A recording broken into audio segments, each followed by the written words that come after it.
Magandang gabi po muli sa inyo lahat. Ang inyo po lingkod, si Pastor Manny, ang gabay ninyo sa pag-aaral sa gabing ito.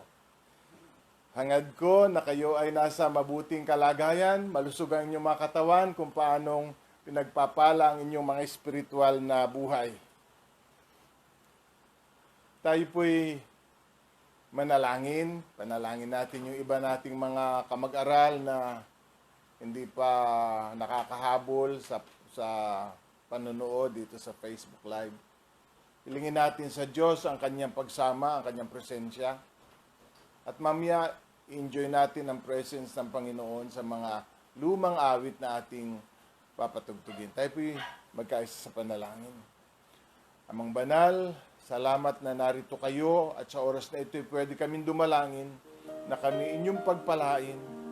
Ilagay sa amin ang kaisipang handang paghasikan ng iyong mga salita. Pagpalain mo po kahit yung mga kapatid namin na humahabol pa. Nawa sila at kami man ay kapwa mapagpala sa gabing ito.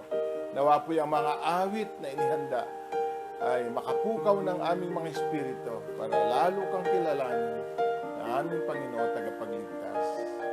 Tinataas ka namin sa oras na ito. Sinasabi namin maraming salamat sa iyong mga pag-iingat, sa iyong mga pagpapala. At salamat na kami palagi ninyong pinagkakaisa, malayo man ang aming agwat sa isa't isa.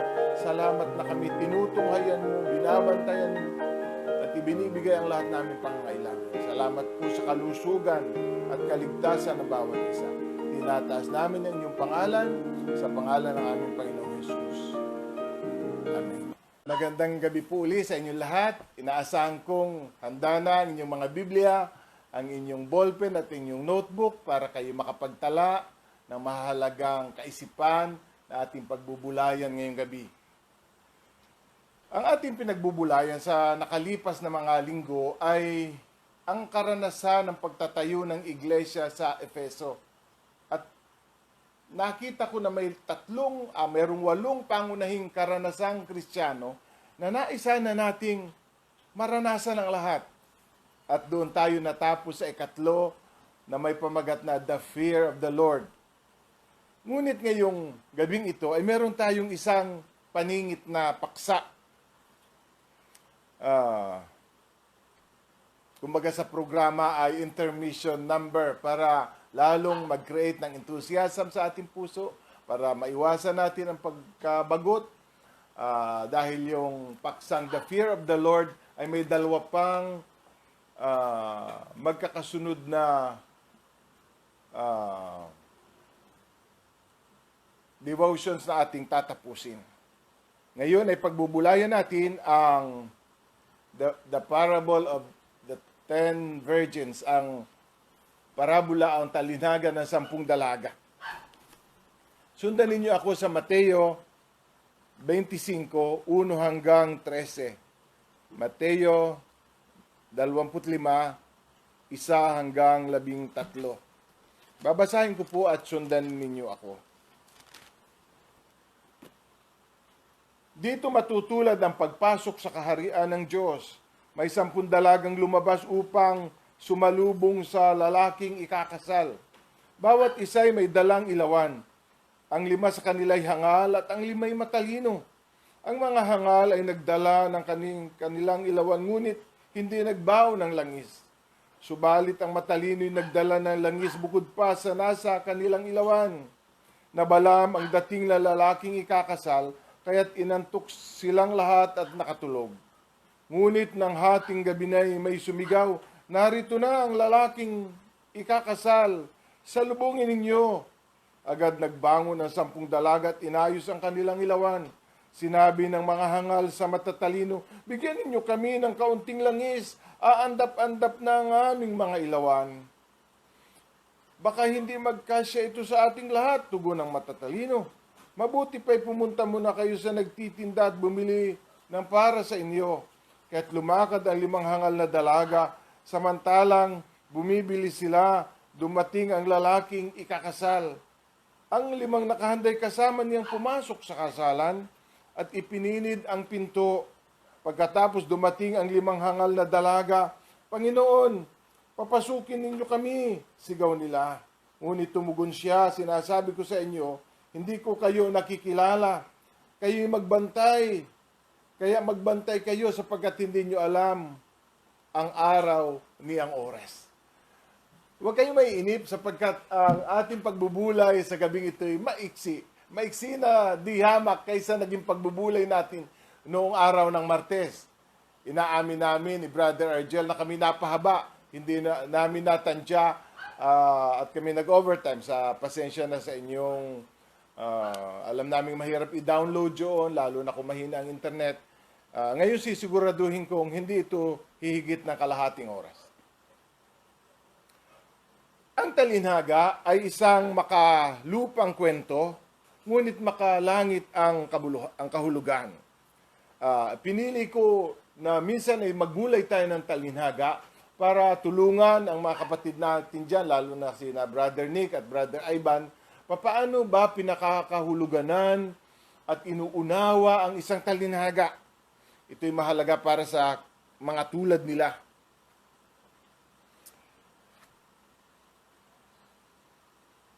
Ang talinhaga ng 10 dalagay isang napaka-unique na kwento dahil ito'y dito lamang ninyo masusumpungan. Hindi katulad ng ibang talinhaga na isinulat ni Mateo, ni Marcos, ni Lucas, ni Juan. Itong talinhaga ng 10 dalaga ay tanging dito lamang ninyo sa aklat ng Mateo masusumpungan. Itong talinhaga na ito ay pwede mo lamang maintindihan in view of the second coming of the Lord. Ito lamang ang kaisa-isang paraan para ito'y maintindihan. Ang tingnan, ang konteksto nito, yung tinatawag na eschatological context. Itong kwento na ito, hindi basta sumulpot na lamang. Ito'y parte ng isang mahabang pagpapaliwanag ni Jesus tungkol sa kanyang muling pagbabalik. 3 bagay ang sinasabi ni Jesus tungkol sa muli niyang pagbabalik. Una, ano ang mangyayari bago siya dumating? Pangalawa, ano ang mangyayari sa kanyang pagdating? At pangatlo, anong mangyayari pagkatapos niyang dumating? Tingnan ninyo dito sa chapter 24 kung saan ay nagsimula itong lahat ng ito. Sa chapter 24 verse 3, nasa bundok ng mga olibo si Jesus samantalang siya nakaupo roon, palihim siyang tinanong ng kanyang mga alagad, kailan po mangyayari ang mga bagay na ito? At ano ang magiging palatandaan ng inyong muling pagparito at ng katapusan ng mundo o ng katapusan ng panahon? Sa makatuwid, mula dito sa chapter 24, tumago sa chapter 25, iisa ang pinag-uusapan. Isang diskurso ni Jesus para ipaunawa sa mga alagad ang tungkol sa kanyang muling pagparito. Kaya sinabi ko kanina, meron lamang isang paraan para maintindihan ang talinhaga ng 10 dalaga. Tingnan ito bilang parte ng pagpapaliwanag ni Jesus sa kanyang muling pagparito. Ngayon, walang alinlangan na sa talinhagang ito, ang lalaking ikakasal ay si Jesus. Balikan ninyo ang kwento at walang alinlangan na ang lalaking ikakasal na tinutukoy dito ay ang Panginoong Jesus. At siya yung dumating. At siya yung sinalubong ng mga abay.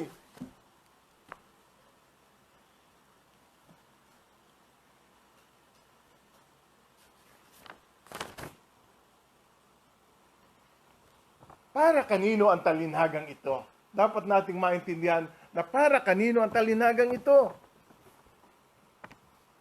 Ang kasalan nung panahong yun ay tila ginaganap paggabi. Ang lalaki ay umaalis sa kanyang bahay, papunta sa bahay ng babae. Ngunit sa daan pa lang sasalubungin na siya ng mga abay na babae to usher in, yung para siya ay gabayan pagpasok dun sa bahay ng babae kung saan mangyayari ang wedding reception. Kaya anong ibig sabihin? Okay.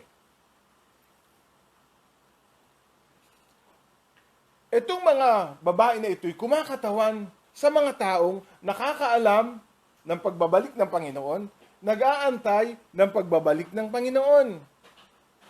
Kaya pwede natin paniwalaan na ang talinhagang ito'y para sa mga Kristiyano. Hindi ito para sa mga Muslim na hindi naniniwala kay Jesus. Hindi ito para sa mga Hindu o sa mga Buddhist. Ito'y talinhagang address para sa mga Kristiyano o mga taong nagpapakilalang sila ay Kristiyano. Tingnan niyo sa verse 11, nang sara ng pinto, sabi niya, Panginoon, Panginoon, papasukin ninyo kami. Kaya sila ay nagpapakilalang nakakakilala kay Jesus. Kaya, they belong to the same party, the same entourage, the same association, they speak the same language.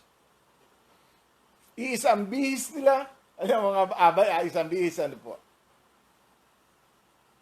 Pero may pagkakaiba, yung 10. Sa labas, tingin mo sila'y pareho, pero sa loob, sila'y magkaiba. Lalo pa ngayon, ang kasalan ay may motif, pati kulay, pati tabas, ay pare-pareho. Ang malungkot, ang kalahati ay nakapasok, at ang kalahati naiwan sa labas. Tungkol saan ang talinhagang ito kung ganoon?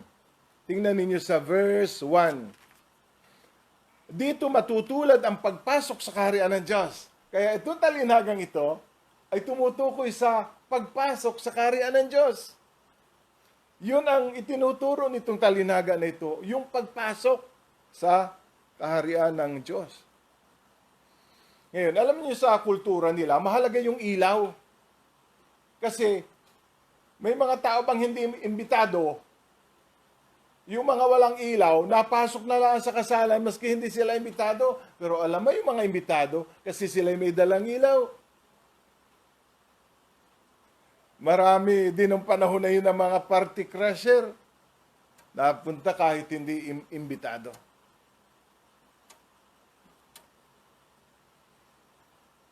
Lima, handa. Yung 5, the other 5 are not equipped for the event.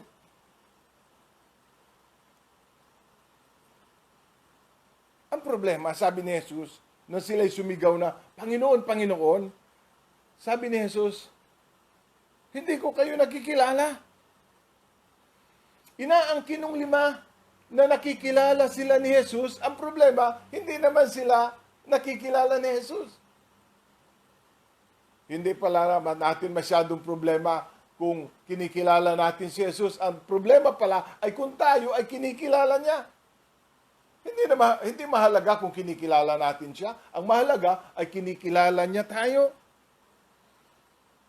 At paano natin matitiyak na kilala natin siya at tayo naman ay kilala niya? Ipinagtabuyan pa sila ni Jesus ang sabi, Depart from me, you evildoers. Mga gumagawa ng masama, umalis kayo. Hindi ko kayo kilala. Ang masakit sa kalagayan ng 5 ay, hindi sila binigyan ng pagkakataong ayusin ang kanilang kalagayan para sila ay makapasok. Darating pala ang panahon sa pagbabalik niya, kung ano ang ating kalagayan, hindi na natin pwedeng baguhin pa yun. Katulad ng 5 babae na, ay wag muna po sarahan ang pinto at kami mabili pa ng langis. Wala nang pagkakataon. Ngayon, etong parehas na kaisipan ay dinadala din ni Jesus sa kanyang pagtuturo sa Mateo 7, talatang 22. Tingnan ninyo, iisa ang diwa. Hindi lahat ng tumatawag sa akin ng Panginoon, Panginoon ay papasok sa kaharian ng langit. Iisa ang team ng mga talatang ito. Kundi yun lang sumusunod sa kalooban ng aking Ama. Pagdating ng huling araw, marami ang magsasabi sa aking, Panginoon, ang aral po kami at nagpalayas ng mga demonyo at gumawa ng mga kababalagan sa inyong pangalan. At sasabihin ko sa kanila, kailan may hindi ko kayo nakikilala, lumayo kayo sa akin. Mga mapagawa ng masama. Ngayon, palagay ko'y kailangan ninyong guhitan yung salitang marami. Sa araw, pagdating ng huling araw, marami ang magsasabi sa aking. Ano sabi? Balikan natin. Marami ang magsasabi sa aking Panginoon. Para sa akin, isa sa nakakatakot na salita sa Biblia yung salitang yun, yung marami. Ewan ko, meron bang pastor na nanonood ngayon? Nakakatakot ba sa iyo yung salitang yun na Jesus? Na marami? Marami hindi makakapasok? Hindi ba nakakatakot na salita yun? Hindi ba nakakapanindig ng balahibo yun? Yung marami na yun. Ito'y dapat magdala sa atin ng pagkabahala. Paano kung katulad ng talinhagang ito, na kalahati ay makakapasok at kalahati hindi? Ang pagkakaiba natin ay hindi tayo katulad ng ibang iglesia na pag sumanib kayo, sasabihin nilang, ligtas kayo lahat. Hindi tayo ganoon. Dahil ang iniaaral natin, tanging sa tunay na pagsisisit pananalig kay Jesus, naliligtas ang tao. Hindi natin sinasabi sila iligtas. Hindi natin tinitiyak na sila iligtas.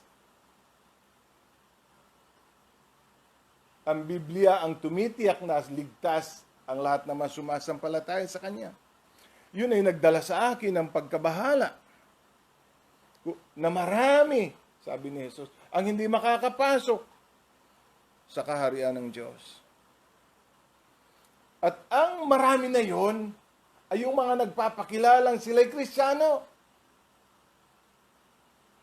Yung marami na yon ay tumatawag din kay Jesus ng Panginoon, Panginoon. Hindi mga Muslim ang tinutukoy, hindi mga Buddhist, hindi mga Hudyo ang tinutukoy, kundi yung mga taong nagpapakilalang they profess, yun ang ibig ko sabihin, yun ay mga professing Christian.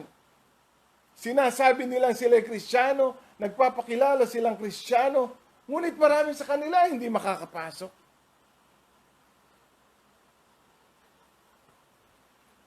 Hindi ko alam kung kapag nasa langit na ang mga pastor, ay sila ay magiging masaya sa langit kung marami nilang miyembro ay nasa labas at sila ay nasa loob. Hindi ko alam kung paano malulubos ang kagahalakan ng isang manggagawa na ang kanyang mga miyembro ay napahamak, gayong siya'y nangaral ng salita. Para sa akin, nakakapanlumo yun, mga kapatid. Pero yun ay mangyayari, sabi ni Jesus. Kasi marami daw na mga nagpapakilala, Panginoon din ang Panginoon, pero hindi makakapasok doon. At this point, gusto kong mag-focus tayo dun sa 5 mangmang kasi wala na tayong problema dun sa 5. Dun na lamang sa 5 ang problema natin. Kaya mag-focus tayo dun sa 5. Sinasabi ko sa inyo na kung i-analyze ninyo ang text, ito yung mga nagpapakilalang Kristiyano at ang mga ito'y miyembro rin ng simbahan. At sila may mga ministry rin. Kasi sila da'y nangangaral, sila da'y nagpapagaling. Hindi ito mga taong hindi nasimba. Ito yung mga taong laman ng simbahan. Ngunit sinasabi na marami sa kanila ang hindi papasok sa kaharian ng langit. Ano ang kamangmangan ng 5? Gusto ko dun tayo. Bakit sila tinawag na mangmang? Sa kwento, mangmang sila dahil hindi sila naghanda para sa okasyon. Mangmang sila dahil alam nila na dapat silang maghanda. Alam nila na sila ay dapat maghanda, ngunit hindi sila naghanda. Kaya sabi nga ni Jesus, kaya nga magsipaghanda kayo. Ngayon, makinig kayo. Nasaan ba ang kamangmangan?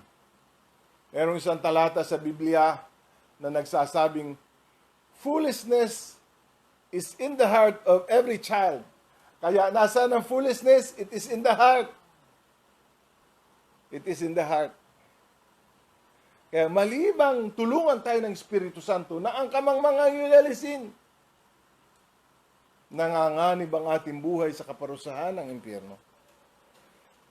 Alam niyo, hindi ako pinatulog ng isang talata sa Biblia ang nagsasabing, walang nakakaunawa, walang humahanap sa Diyos.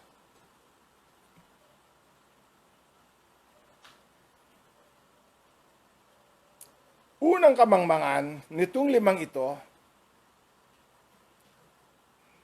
ay sila'y mga nagpapakilalang Kristiyano sapagkat ang tawag nila kay Jesus ay Panginoon, Panginoon. Alam niyo sa ugali ng mga Hudyo, yung pag sinabing, mani, mani, pupoy, pupoy, libay, libay. Kapag inuulit ang pagkakabanggit ng pangalan mo sa pagtawag, yun ay nag-signify ng intimacy. Di ba? Yun ay intimacy. Pero, hindi ba kayo nakukutya dun sa hindi naman kayo close ay utangan ka?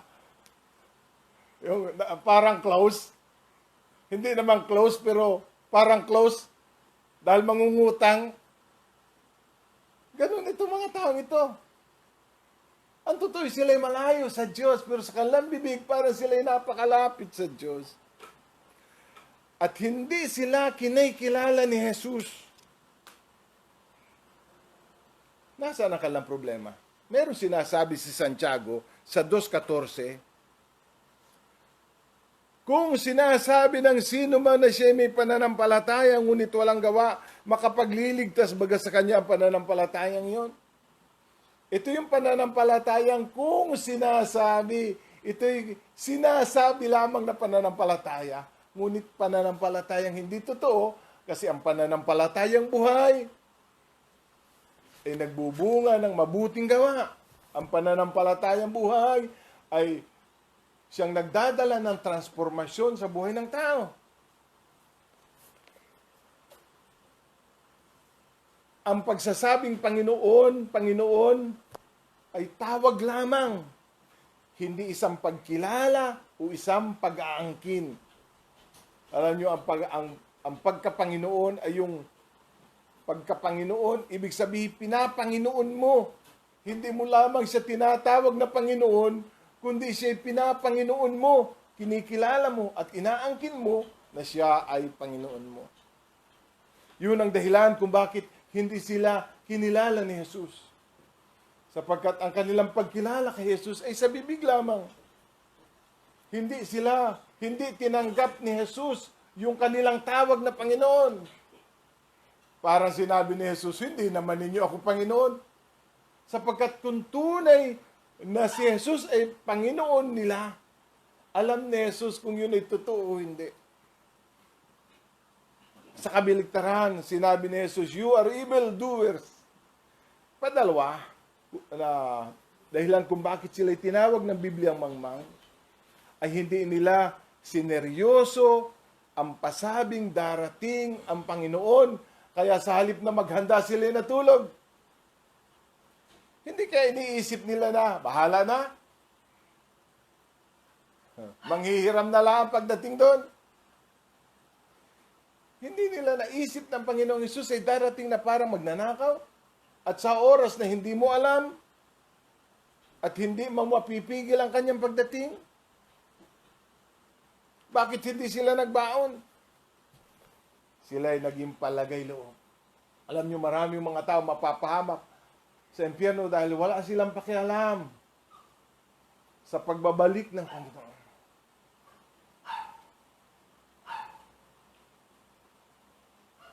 Nasaan ang kamangmangan na naisip nila na sa oras ng kanyang pagdating, isipin natin na sa oras ng kanyang pagdating, hindi ka matutulungan ng ibang tao.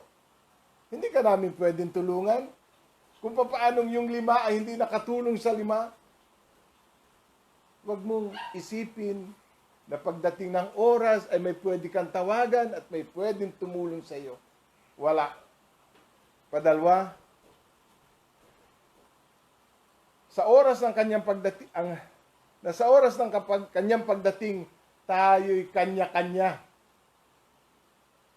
Di ba? Tayo'y kanya-kanya.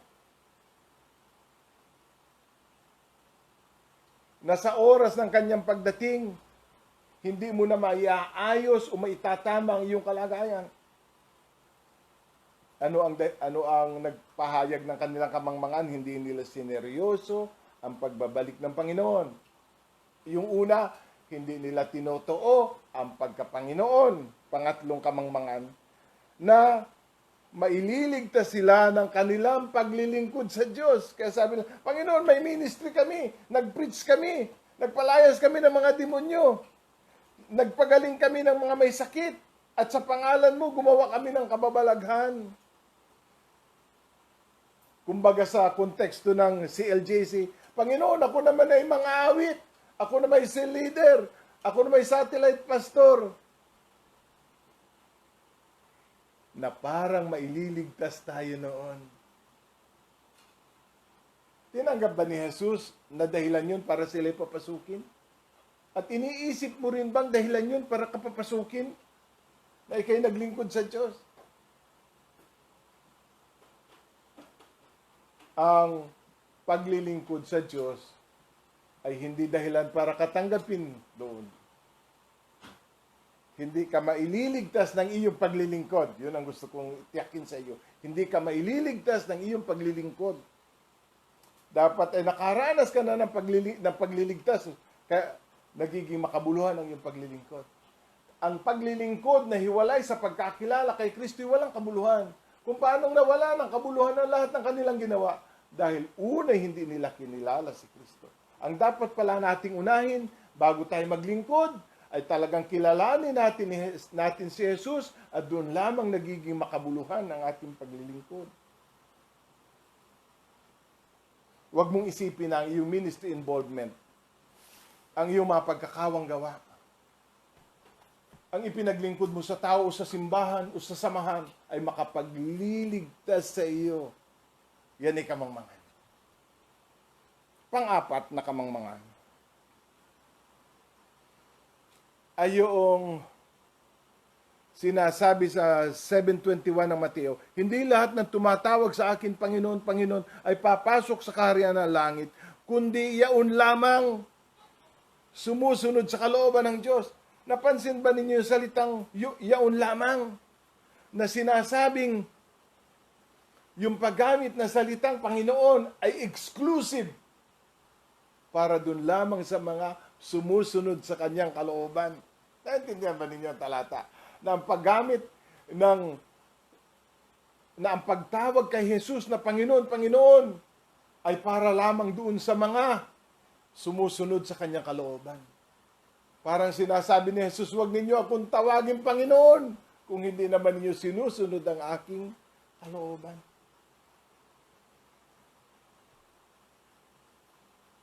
Palagi malinaw yung salitang lamang. Yung sumusunod lamang. Hindi lahat ay may karapatang tumawag kay Jesus ng Panginoon. At yun ang kamangmangan ng 5. Na akala nila ay kapag tinawag nilang Panginoon, Panginoon, ayun ay kikilalanan ni Jesus. Ang totoo, kapag tinawag mo ang tao na sa isang pangalan na hindi naman totoo, yun ay insulto eh. Parang nung kumandidato akong konsyal, bagong kasal kami mag-asawa, ako'y natalo, ay pakalipas ng isang linggo, lumabas ako, ang tawag sa akin, konsyal, ako niloloko. Kumandidato akong konsyal, natalo ako, bago atawagin pa akong konsyal, ay talo na nga ani ako. Kailan hindi ako naging konsyal? Pero ang tawag sa akin, konsyal, ako'y naiinis. Pero hindi ko alam kung naiintindihan nila kanila sinasabi. They are trying to please me.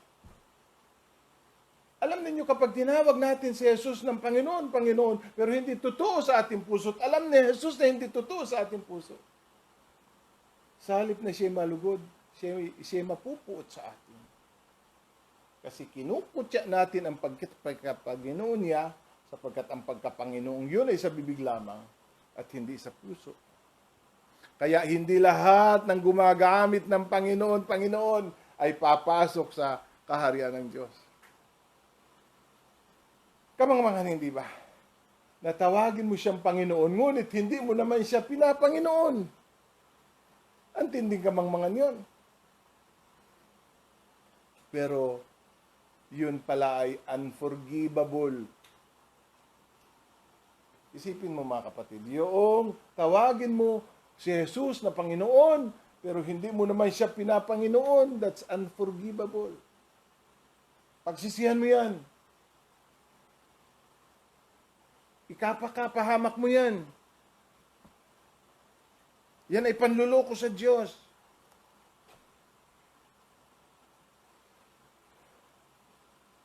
Ang pagkapanginoon ni Kristo hindi dun sa pagtanggap. Uulitin ko na naman.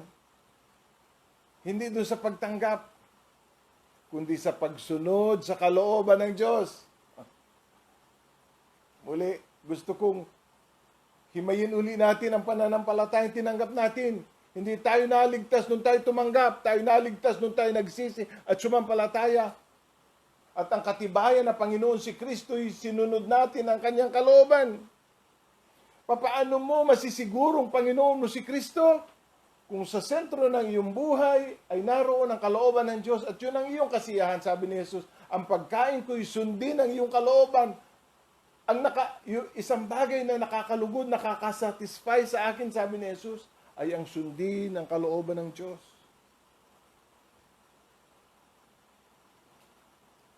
Ang pagbubulay natin ngayong gabi, maaaring mga hulugan ng buhay at kamatayan ng isang taong nakikinig ngayon. Kaligtasan o kapahamakan. Maaari naman kung talagang tunay mong tinanggap si Jesus at kayo sumampalataya, ang mensaheng ito'y lalong magpapatibay sa iyong pag-asa. Na totoo ngang ikay nanalig at tumanggap kay Jesus.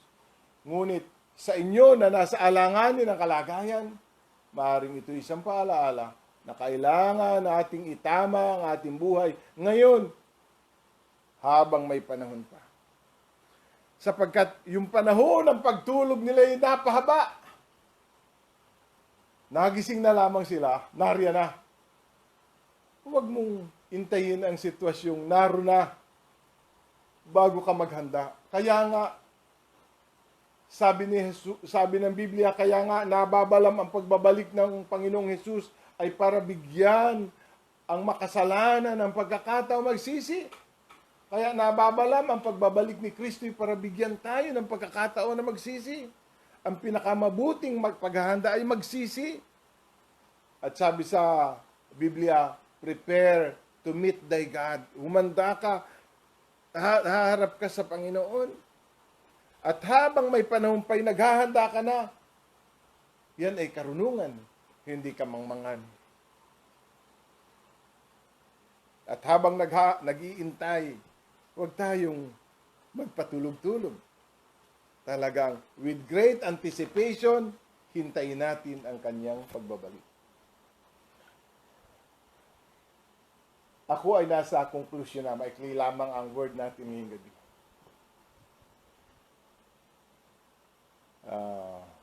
Wala pa tayong isang oras. May isang pastor na nagsabi, there is a place better than heaven and there is a place worse than hell. Ulitin ko, ang sabi ng isang pastor. There is a place better than heaven and there is a place worse than hell. Sabi niya ganito, at alin ang lugar na yon? At ang sabi niya, yung lugar na yon ay kung saan ka naroon ngayon. Hayaan ninyong patunayan to sa inyo ito. Sabi niya, sa lugar na kinalalagyan mo ngayon, kung ikay ligtas, ay may pagkakataon kang mag-impok ng kayamanan sa langit. And then i-enjoy yun pagdating ng panahon. Samantalang yung mga taong nasa langit na, ini-enjoy na lamang nila yung mga naroon na. Samantalang may pagkakataon ka pang mag-impok at higtan pa ang mga naimpok nila sa gayon mas may enjoy mo ang walang hanggan. Kaya sabi niya, there is a place better than heaven, at yun ay yung lugar mo ngayon. Kung ikay tunay na sumasampalataya kay Jesus, may pagkakataon ka pang gumawa ng mabuti at magpakayaman para sa buhay na walang hanggan, para lalong mo ma-enjoy ang langit.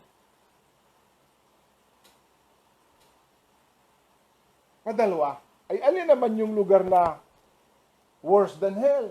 Yan din kinatatayan mo ngayon.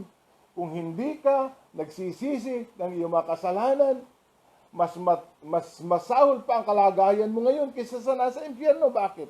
Sabi ni Pablo sa Roma 2.15, Roma 2.5, hinahamak mo ang Diyos sapagkat siya'y mabuti, mapagpigil at mapagpaumanhin. Hindi mo alam na binibigyan kanya ng pagkakataong magsisi at magbagong buhay. Kaya napakabuti niya sa iyo, ngunit dahil sa katigasan ng iyong ulo at di pagsisisi, pinabibigat mo ang parusang ipapataw sa iyo sa paghahayag ng puot ng Diyos. Sa lumang salin na ganito, nagtitipon ka sa iyong sarili ng puot sa kaarawan ng kanyang kapuutan. Nagtitipon ka sa iyong sarili ng puot. Yung isang tao ligtas, nagtitipon ng kayamanan para sa kabila. Ikaw naman ay nagtitipon ng puot ng Diyos. Sabi dito, pinabibigat mo ang parusa. Bakit? Ang parusa, ang bigat ba ng parusa sa impyerno iba-iba? Bakit sinabi dito, pinabibigat mo ng pinabibigat? Hanggat hindi ka nagsisisi, ang parusang naghihintay sa iyo pabigat ng pabigat. Yan ay nag-suggest na ang hirap sa impyerno, hindi pare-pareho. Bagamat mahirap ang impyerno, hindi pare-pareho ang hirap. Merong mahirap, mahirap-hirap, may gulping hirap. Hayaan mo patunayan ko ang aking punto sa Mateo 10:15. Mateo 10:15. Sinasabi ko sa inyo na sa araw ng paghuhukom ay higit na mabigat. Tingnan ninyo, higit na mabigat. Hindi pare-pareho ang parusa sa impyerno, higit na mabigat ang ipaparusa sa mga tao sa bayang yaon kaysa dinanas ng mga taga-Sumora, Sodoma at Gomora. Merong isang bayan na bayan ng Kurasin, bayan ng Kapernaum, na hindi nagsisi ang mga tao. Sabi ni Jesus, mas mabigat ang parusa ninyo kaysa sa mga parusa ng mga nasa Sodoma at Gomora. Kapatid, sinasabi ko sa iyo, ang impyerno hindi pare-pareho. Merong mabigat na parusa. Merong mas mabigat ang tatanggapin. Ngayon, bakit ba bumibigat ang parusa sa impyerno? Dahil, sabi dito, dahil sa katigasan daw ng iyong ulo at sa pagtanggi mong magsisi.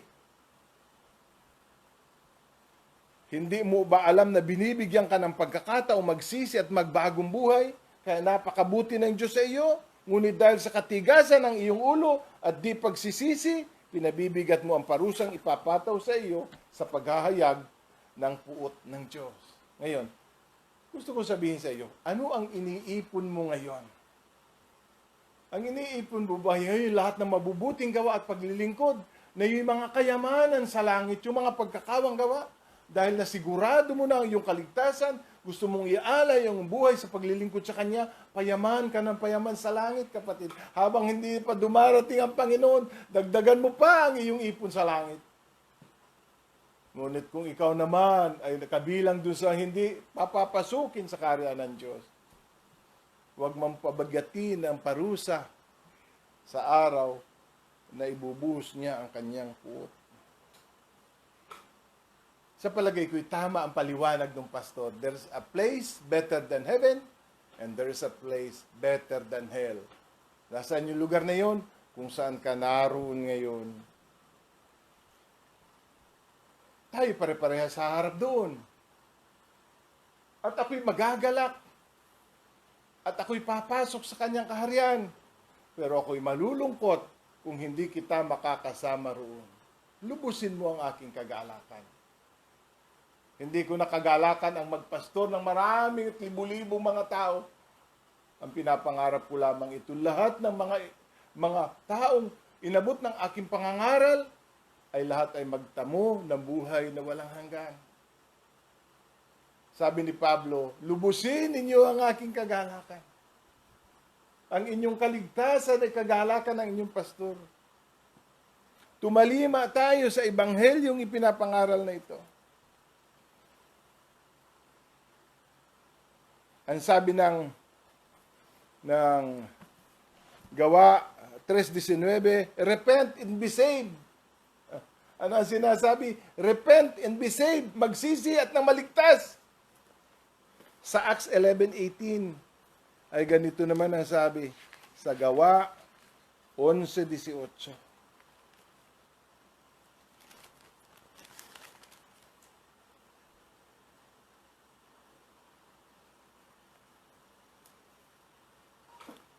Nang marinig nila ito, tumigil na sila ng pagpuna at sa halip ay nagpuri sa Diyos. Kung gayon, sabi nila, ang mga hintil may binigyan din ng pagkakataong magsisit, magbagong buhay upang maligtas.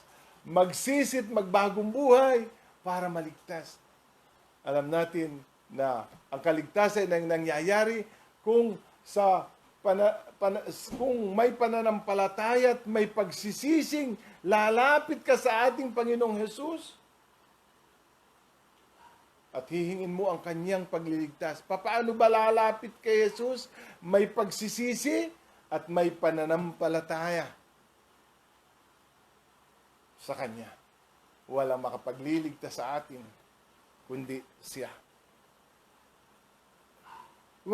Hindi ko sasayangin ang pagkakataong ito para ibigay sa iyo ang pagkakataong suriin ang iyong kalagayan sa harap ng Diyos. Wala akong pakialam kung ikay pastor, asawa ng pastor, Sunday school teacher, ano man ang iyong naging paglilingkod na. Ang gusto kong tiyakin mo sa oras na ito'y may pagsisisi ba at may pananampalatayang inilagak mo na ang iyong buhay kay Jesus? Gusto kong iyuko mo ang iyong ulo. Pag-isipan mong muli ito. Kung sa palagay mo'y sablay ang unang pagtanggap mo sa Diyos, dahil wala yung pagsisisi at pagbabagong buhay at tunay na pananampalataya at pagkilala sa Kanya bilang Panginoon. Huwag mong antaying nakapinid ng pinto. Wala na tayong magagawa sa panahon yun. Tayo manalangin. Amang Banal, nagpapasalamat kami na inalaw mo ng iyong salita ay may pangaral ngayong gabi. Hindi ko alam kung ilan ang mga nanunood at manunood pa. Ngunit ipagpala mo sa kanilang buhay na walang hanggan. Ipagpala mo sa kanilang kaligtasan. At sa mga may bagbag na puso na nagsisisi at lumalapit sa iyo, Panginoon. Pagbuksan mo sila. Tanggapin mo sila sa iyo, Panginoon. Gusto kong sumunod ka sa panalangin ito, Panginoong Jesus. Kinikilala ko na ako'y makasalanan. Lahat ng ginawa ko'y totoo nakapighati sa iyo. Sa mga ginawa ko ang lahat ng iyon. Ngunit nagsisisi ako. Gusto ko itong talikuran. Gusto ko magbagong buhay. Kaya ako'y lumalapit sa iyo dahil alam kong ikaw lamang ang makatutulong sa akin sa pagbabagong ito. Panginoon, hawakan mo ang aking buhay. Nais kong Panginoon ka, hindi lamang ng aking mga labi, kundi ng aking buong puso. Isinasandig ko sa iyo ang aking buhay at kinabukasan. Pati ang walang hanggan. Tumira ka sa aking buhay, Panginoong Jesus. Pangunahan mo ako na araw-araw ay pamuhay ang iyong kalooban. Sa pangalan ni Jesus. Amen. Magandang gabi po sa inyo lahat. Sa linggo po, ay nagtalaga tayo ng mga collection points sa iba't ibang lugar dito sa ating lokal. Doon po ninyo dadalhin ang inyong mga handog sa linggo po. Yun ay ilagay na ninyo sa isang sobre at sabay-sabay nating ipapanalangin. Pakatapos ng pagsamba, si Sister Lynn Recto po na may iikot sa ating mga satellite para puntahan yung mga naglilikom at yun ay sama-samang idedeposito Kailangan po natin ng pondo para sa ating maintenance ng gusali, para sa misyon, para sa kawang gawa, para sa ating general operations. Tumigil po ang ating mga pagsamba pero ang paglilingkod po ng iglesia ay hindi. Meron lamang ilang programa na hindi natin maituloy dahil sa social distancing. Kami po ay nag-aantay pa ng abiso kung matutuloy hindi ang ating anniversary sa unang linggo ng Hunyo. Pero kung po ako'y tatanungin, iminumungkahi kong yun ay pagpaliban muna sa taong ito. Meron pa po bang ibang pabalita?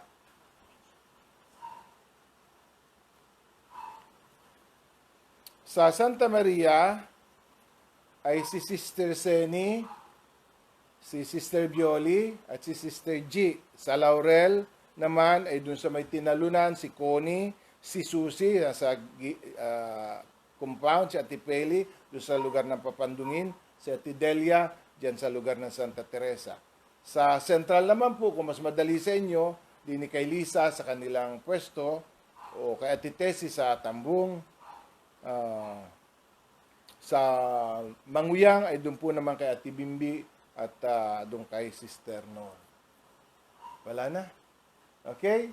Muli, ang akin pong pangwakas na panalangin at benediksyon ay ito na uling awit na nagsasabing, God be with you till we meet again. God be with you till we meet again. Magandang gabi po sa inyo lahat. Paalam muna sa gabing ito.